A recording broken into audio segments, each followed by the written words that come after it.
If you've been trying to get faster, but your pace hasn't improved in months, then you're probably making these few mistakes. let's talk about it. Okay, welcome back to Between Miles. Hi. Today we're gonna talk about how to get faster if you've been already stuck at the same pace for a very long time. Yeah, I feel like some people out there sort of plateau and they're sort of doing everything they think they should be, and they're like, why am I not getting faster? Yeah, like we were talking about this, right? Yeah. And it looks like a lot of runners are stuck in this gray zone. Yeah. Not fast enough, not slow enough. So how do you actually improve your pace? Yeah. What would be the first thing that you have to say about this? Oh, I would say one thing people probably aren't doing is running easy enough. Yeah. There's, You hear it all the time, right? Yeah. And I think, you might be running slower than your fast pace, but is it slow enough? Yeah.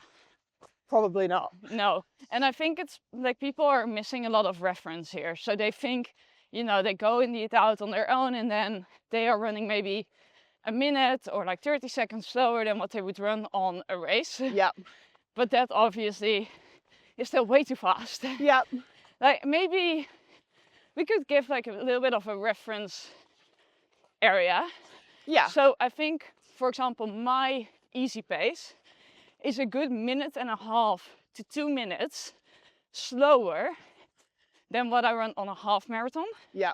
/ a marathon. Like 90 to 120 seconds slower. And that's, I guess you could take that to any, like 2 miles and kilometers. Because kind of the same thing. Ooh, landslide. Okay, wait. Pause. Trying to. Oh no! Oh, okay. It was going so well. It was going really well. Oh, okay. Would you say it's about the same for you if you just think like rough ranges, right? This is not super specific, but on average? Yeah, I would say I probably don't even know the exact minute sort of time, but I definitely know it is a lot slower. Yeah. Like, I know that when I'm really pushing a pace, there's no conversation in me. Yeah. There's words. I can say a word and that's it. Yeah. And when I'm out on an easy run, I want to be able to have a conversation like this. Yeah. That's sort of a good gauge. If you can have a conversation like this, you know that your pace is a nice, easy pace. Yeah. If you're just saying little words or you're feeling really out of breath, like you're literally like, every time you're talking, you're going too fast for that easy pace. Yeah, they call it the talk test, literally. You should be able to indeed say full sentences without having to basically grasp for air. Yeah. And I mean, I was talking, and when I say like 1.5 to 2 minutes, I'm also not comparing that to a sprint. No. So you're thinking like, I think like your half marathon pace. Yeah, so if I was to compare my easy compared to an all-out sprint, like easy would be a 2 to 3 out of 10 effort for me. Yeah. Or maybe I should say 2 to 4, because I also distinct between recovery and easy paces. Yeah. But let's say max a 4 out of 10, where sprint is a 10 out of 10. Yeah. So yeah, it should be really, really easy. Yeah. So you should feel like you're going too slow. Yeah, 100%. If you're feeling like you're going too slow, you're doing a good thing. Yeah. And then, so I guess that is easy pace. So, and why do we think this matters, right? Like why, I can imagine somebody watching this now and being like, how the heck is that going to make me faster? Yeah. Well, I think it plays into two things. One, it plays into your overall week. Mm-hmm. So these should be part of other runs. Yeah. And then it also plays into your recovery. Yeah. So these easier runs are part of that recovery process, because in your week, there should be some other runs. Yeah, so this is your aerobic base building. Yeah, exactly. And then we do other sessions to build that anaerobic speed. Yes. Okay. So you don't want to be, I think what we were speaking about is You don't want to be going out for a run every day at the same pace. Yeah. Because that is the grey zone, Yeah. the doom zone, where you are just going to plateau. Yeah, because you're fatiguing, but you're not putting any new stress on your body. Like, the way running works is the same as lifting weights in the gym. In the end, we build by creating progressive overload. Yeah. So when you go to the gym, if you were to always lift the same weights, those weights might get a bit easier, but not a lot. You need to keep adding more. Yep. To get stronger. So I guess same goes with running, but the important thing is, if you would do this on every run, or if you're running not too slow but not too fast on every run, your body is fatigued, you're not creating any progressive overload, and you just plateau. Yeah. So that's what happens. I guess a good way to understand what that looks like in running is maybe talk through what your week looks like. Yeah. Or like a typical, a perfect week, maybe, Yeah. let's say. So people can understand what a non-plateau week looks like. Yeah, so I think there's two things that are important to mention before we dive into that, and that's that you should always put only one stimulus really on your body. So it's either speed or it is distance. Yeah. So you should not be trying to increase both of them at the same time. Can we go right? Yeah, we can get on here. Okay. Oh, a bit smoky.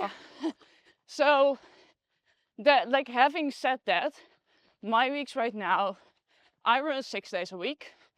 So I'm running 3 easy runs, 2 Sorry, they're speed burning runs. something here, guys. Oh my god. Woo. Yeah, wood. My lungs. Oh gosh, I cannot breathe. Okay, God, that's horrible. 3 easy runs, 2 speed sessions, and a long run for me. With the speed sessions not being the same thing. So they're 2 different workouts and they change every week. Prior to this, when I was running less than I am now, I would do, well, where I think a lot of people should start is maybe 2 easy runs. Let's go left and then right. So, like this. Oh, I see. So, okay, so I think most people should start at like 2 easy runs, 1 speed session, 1 long run. Because that way you have enough days to recover in between. Basically, you could have a day of recovery after every run, which helps. And then you might want to opt for, just as an example week, maybe it's Monday easy run, Wednesday speed run, Friday easy run, Sunday long run. And then maybe the week after you push it by 1 day. Or you just run that Monday so easy that you're still recovering. Yeah. Then you might want to build up, and then when you build up, in the end you might end up running, for example, 2 times easy, 2 speed, 1 long run, or 3 times easy, 1 speed, 1 long run. Yeah. And the reason for this is just the easy runs, and this is why they should be so easy. Once you start building that fitness, that is almost like active recovery. Yeah. So it almost becomes like a rest day. It's not the same thing. It's not the same thing. Not the same thing. You should 100% be having rest days. Exactly. And we can make a whole video about the difference between rest and active recovery. Yeah. But once you start building up a bit more fitness, you can have more active recovery days as well.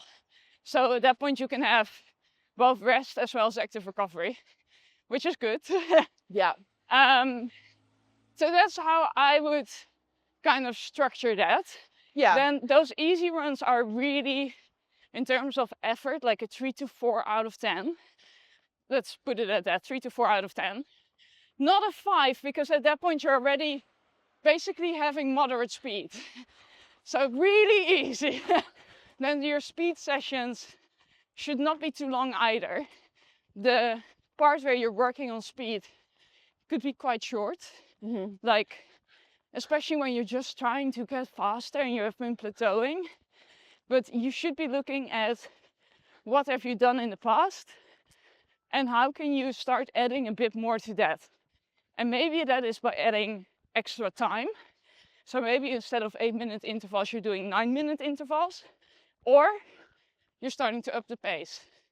And I think with speed sessions, and this is, I guess, the other side of our equation, Yeah.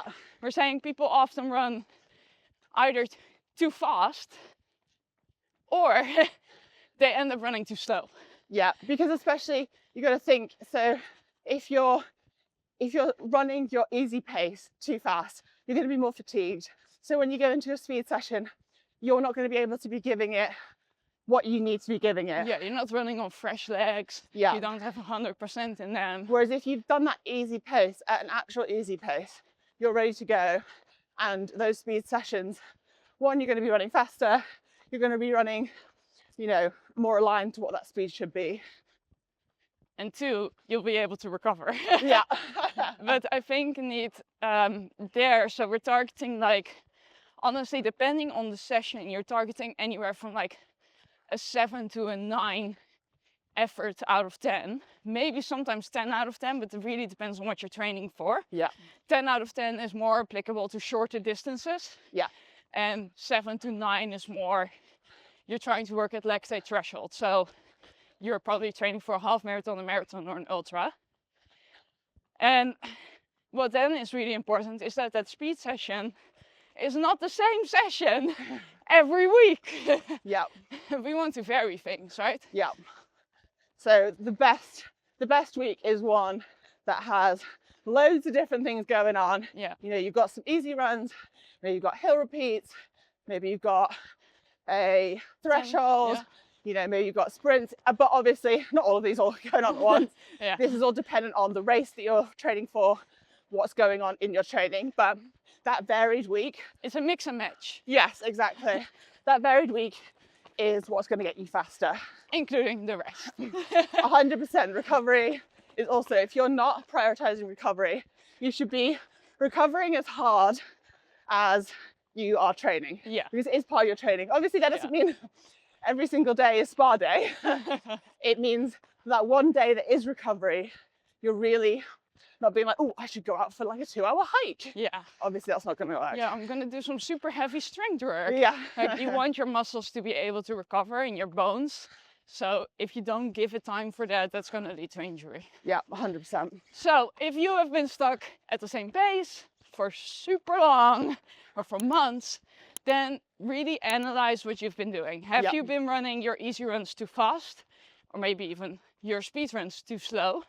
Are you taking enough rest? Are you training varied enough? Do you have a proper plan to get you to what you're looking for? Yeah, like also if you're just winging it, you're probably not gonna get faster. Yeah. Let's be honest. Like, and are you applying that progressive overload over time in a structured way so you don't get injured, but you are building? Yeah. I think those are the most important things. I think that's it. And Yeah. hopefully you're going to start getting faster. Yeah. All right, guys. Good luck with your training. Bye. Ciao.